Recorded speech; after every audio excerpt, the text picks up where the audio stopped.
Did you know that there are over 1,500 people waiting for a life-saving organ transplant in this country? And every 3 days, someone will die because they did not have a transplant in time. Well, our next guest is very dear to me and is one of those 1,500 people desperately waiting for an organ donation. Joanne Johnson is my cousin and joins us today. Hey, Janine. Hi, how are you? Did you ever think that we'd be on national television? Not in a million years.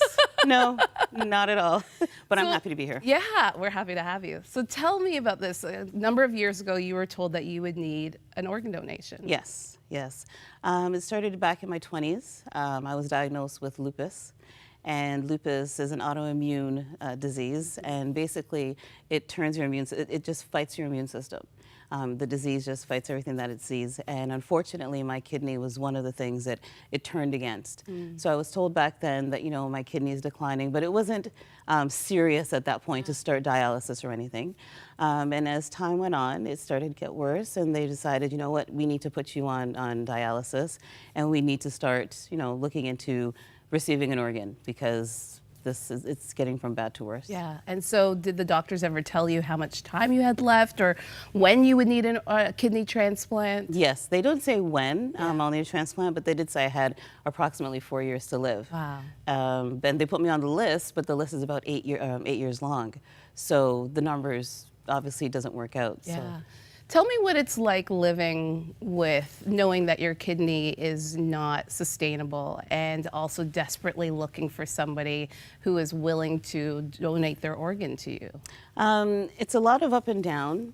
You go through a lot of emotional, it's an emotional roller coaster. Yeah. Sometimes you ask yourself, why is this happening to me? Sometimes you feel fine. I went through a phase of denial, thinking, you know what, this isn't gonna happen. I'm not gonna go on dialysis. My kidneys is gonna fix itself. I'll pray about it, and I'll eat healthy. I'll do the necessary steps, and it's gonna just fix itself.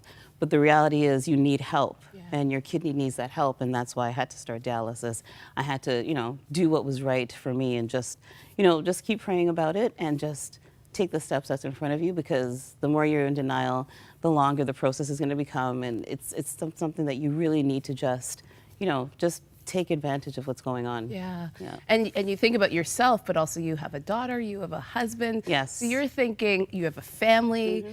You're thinking, I just want to be around for my family. I can't disappear, and my daughter turns 16 years old. Yeah. You know, so I need to be there for the rest of her life. I need to be there for the important moments.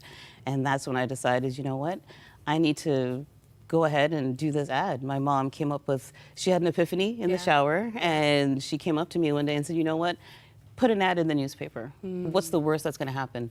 And why did you feel you had to take that step? Because you're on the list. Yes. You're on the organ donation list. But why did you feel you needed to take a step of doing it personally and putting it out there and saying, I need help?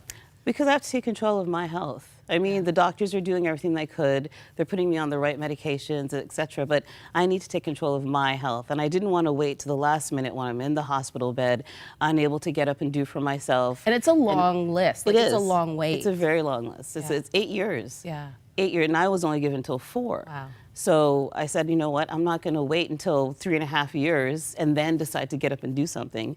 I need to do something now. And I was at that point just racking my brain, didn't know what I should do. And then, like I said, my mom had this epiphany in the shower, and she said, put an ad in the newspaper. And so you started a GoFundMe page and got a whole bunch of donations from family and friends to take out this ad. And what exactly did you put in this ad? What did you say? I just basically said, you know what, I'm looking for an O donor. I said I'm a mother of a 12-year-old daughter, and I'm looking for an O donor that's willing to donate or possibly donate their kidney to me.